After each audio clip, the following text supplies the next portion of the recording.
Is the only quantifier we're worried about for all, or do we care about there exists?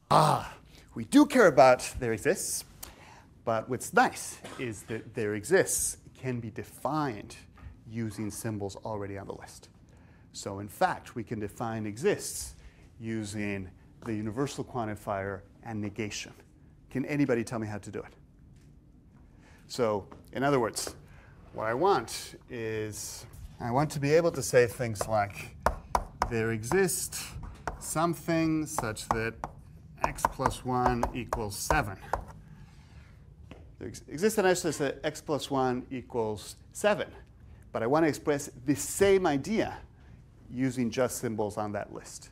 So can anyone tell me how to do it? And the hint is you're going to need to use negation and the universal quantifier. So anytime you want to say there exists x such as 5x, that's equivalent to not for all x, not 5x. Exactly. That's exactly right. So what this says is it's not true that every number doesn't have this property. It's not true that every number is such that if you add 1 to it, you don't get 7. And the only way for that to be true is for there to be some number such that if you add 1 to it, you get 7. And as he said, that's true in general. So generally speaking, that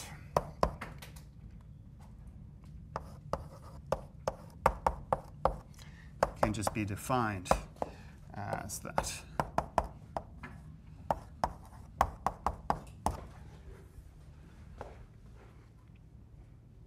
OK. Now, in a similar vein, suppose that instead of talking about conjunctions of sentences, we wanted to talk about disjunctions of sentences. So suppose we wanted to say that 2 plus 2 equals 4, or 2 plus 2 does not equal 4. So we want to say this.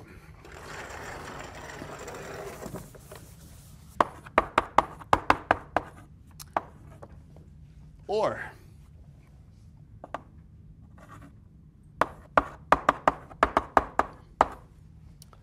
so how could one express that using only symbols on our list? And a hint is that you're going to use conjunction and negation. So what one can do is one can say, it's not the case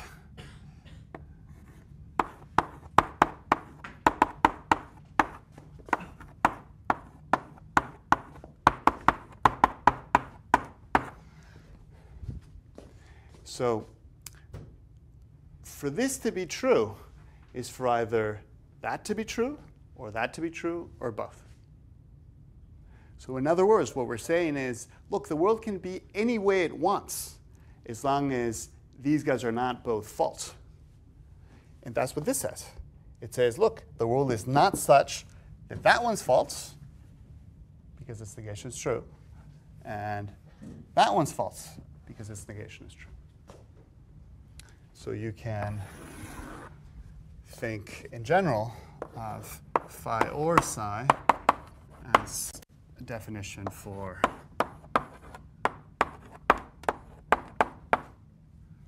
that. OK, so one last definition. One last definition.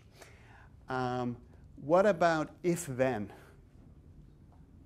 So suppose you want to say, if 2 times 3 equals x, then x equals 2 times 3. You can define if phi then psi as either of these, which are easily seen to be equivalent.